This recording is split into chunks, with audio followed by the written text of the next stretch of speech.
Hello, welcome everyone. Welcome to Ask an Event Pro. It's Francisco, your host, product evangelist at Events.com, and joining us today we've got Stacy and Tim Chesnutt. They are race directors for the Soul Sisters Women's Race Series. Welcome. Thank you. Hello. Thank you so much for joining us today. We're going to get right on it on our lightning round. I'm going to ask you just some very straight questions, and if you can please give me some one-word answers, that'd be great. You ready? Ready. Sure. All right. Trail running or road running? Road running. Trail running. Wow. Electrolyte gel or tablet? Gels. Gels. And what's your go-to running shoe? New Balance 1080s. Brooks Pure Cadence. Fantastic. All right. All right. So lightning round over. Now it's just some more serious questions, guys.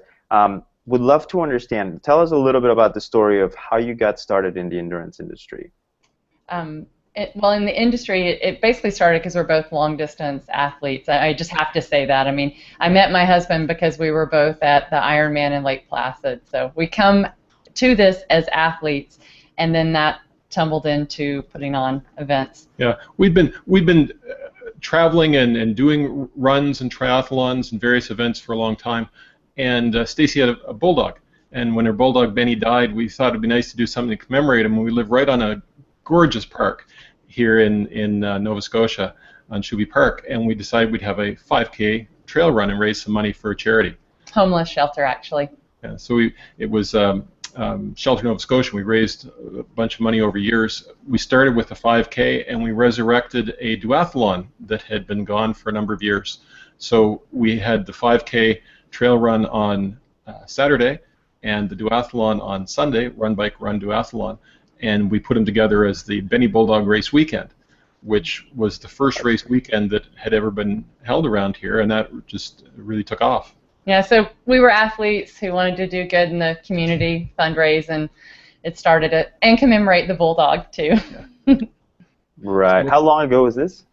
7 years ago? 7 years. Yeah. 7 years. Wow. 7 years experience. I have to ask then, what is advice, the best advice you can give someone that's looking to get started on what you got started 7 years ago? Don't do it. Don't. No, seriously. It depends why somebody wants to do it. If they think because all they're going to get to, just have an easy life and lots of money and no stress, they should stick with their job, work 40 hours a week, and enjoy all the rest of the time they have in their life. Just 40 hours. But if you're going to do it, then I think you need to be an athlete. You need to want to inspire others to be active, and then the most practical thing would be look at the race calendar where you are and decide where's an opening. Whether that opening is in the time of the year or the event. When we started that first fundraiser, the 5K, there wasn't a trail run that I knew of, and there had been a duathlon many years before that, but there wasn't a current duathlon until a few months later. So there was an opening both in the type of event and the time of the year, because I think almost everyone would agree that the market has grown very crowded, and it's hard to stand out. So if you're delivering something that doesn't already exist, it takes a bit of pressure off. Absolutely. I agree 100%. And like you said, it has to be a passion, right? Now, for those that are passionate about it and did make the leap, did start a new event series, or that are about to, what are some common mistakes that you can share with us and our viewers that could happen on race day? And maybe what we can do is we can have, Stacy, you can answer from a event goer's perspective, and then Tim, you can answer from an event organizer's perspective. Well, that's brilliant because he's the logistics guy. So from a participant, I would say not being prepared for the race. And being prepared is more than just training. It's looking at every possible weather outcome, because weather really can change a race. So, if you haven't planned to wear layers, or you haven't brought your salt tablets in case it's a really hot day, I guess it's a lot like the actual race preparation. You have to think through every single scenario. So not doing the distance or not having the right gear with you for race day is a fairly common mistake. And, of course, going out too fast. Everybody wants to sprint at the start, so pacing yourself. Right. From a race event perspective, I think it's a tremendous advantage being a racer if you're going to put on an event, because you can think about a lot of the things that could happen. So what we see as mistakes are people that haven't thought the race through completely. Like, if it's sunny weather and everybody has a good time, it's amazing. Then there's no problems. But what happens if somebody goes into renal failure on the last kilometer of your 5-kilometer run? What's your medical plan? Yeah. Yeah. What's your plan if there's a car crash in the morning of the race and it brings down a telephone pole across part of your course? What's your plan? Yeah. You don't have to have a plan for every scenario, but have you done disaster planning? Did you think through what's your process? How are you going to decide? What's your communication strategy? If we just had friends at an event that was canceled mid-event, not here, but because of thunder and lightning, how do you get your athletes off course if you have to? What's your plan? If you think these things through ahead of time, then when those things happen, as you direct races long enough, something's going to happen. You'll be ready. We just sort of assume the worst is going to happen, and then when it doesn't, it's amazing. Right, that's a good planning strategy. Mm-hmm. All right. So Soul Sisters is very unique. Definitely stands out. You guys definitely have that going on for you. So would love to understand or learn more about a couple of things. Shoe bling. Please tell us more about what that is all about, and also other things that make your races stand out. Sure. You don't know shoe bling? I'm sure you actually don't. I'm asking for our audience. Yeah. Okay. Soul Sisters is known for having the best medals in Canada and the best race swag in general. So I try to source. And you've been recognized. Yes, I try to source really the best of everything. The medals are incredibly beautiful, and so much so that women were carrying the medals around long after race day. And I don't mean, a week after. I mean, I would see people months later, and they would pull their medal out of their purse to show me. So I thought, one, I'm complimented, but I thought, well, that's not very practical. So I decided to do a miniature of the medal as a keychain, and that was really popular. And it gave folks, the opportunity, if you're out with your friends, just sort of put your keys on the table. They see your miniature medal. It's great.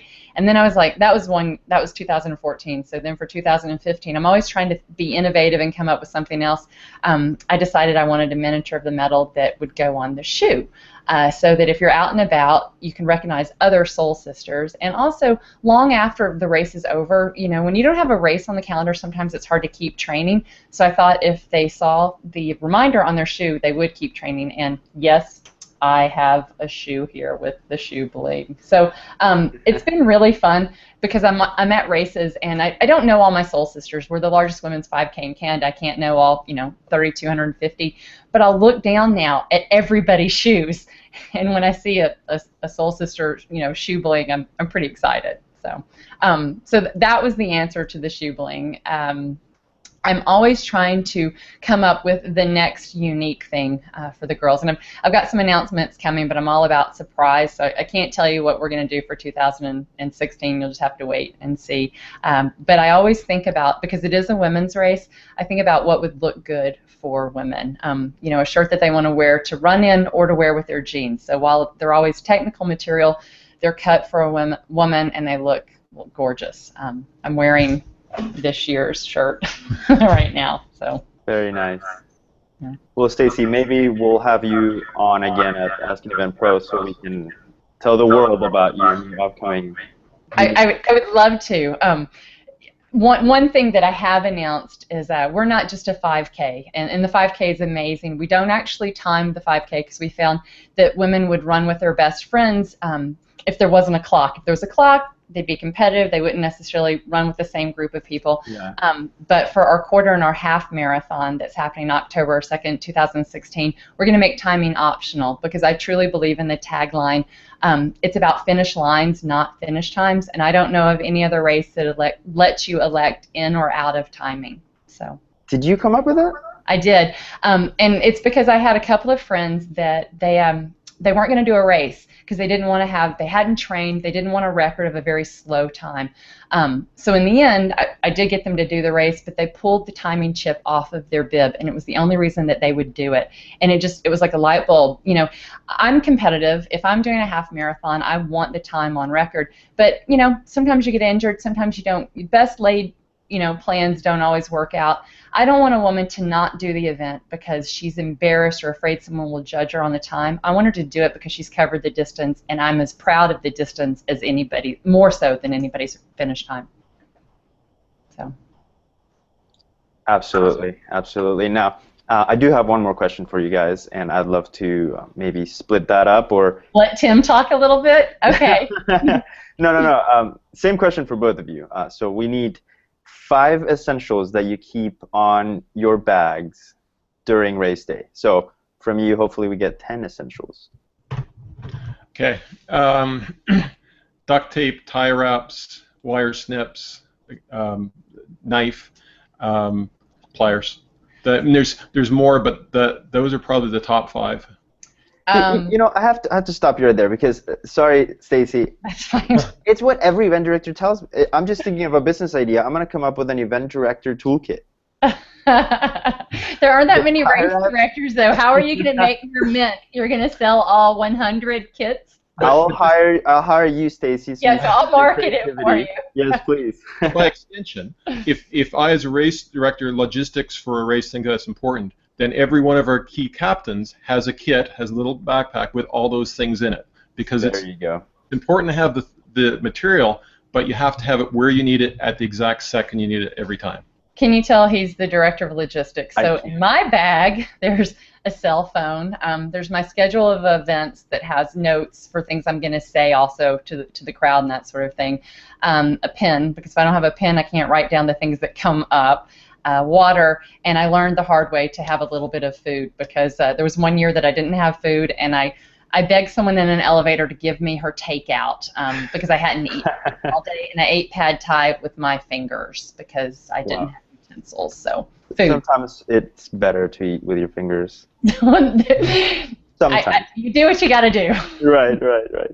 Well, thank you so much, Stacy and Tim. This has been super fun, very informative. We really appreciate learning more about your race series, and we're really looking forward to seeing more new things coming up, unique things that make your races stand out.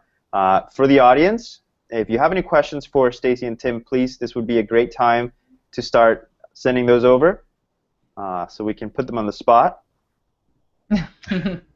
We'll wait a few seconds here, guys, while these questions come in. And again, yeah, thank you so much. It's been really fun, and hoping to do it again soon.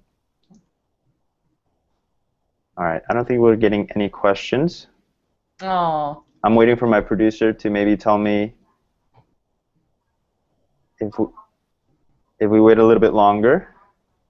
By the way, for the audience, Tim is incredibly talented. He did this green screen that you can see in the back of their image. So came right down to the wire, though. Nobody knows that. All right, guys. Well, no questions coming in. You've answered everything, is my guess. Thank you so much again for your time. Really looking forward to hearing more about the Soul Sisters, and looking forward to having you on the show again sometime soon. Excellent. Okay. Thank you very much. Thanks, everyone, for watching. Bye-bye. Bye-bye.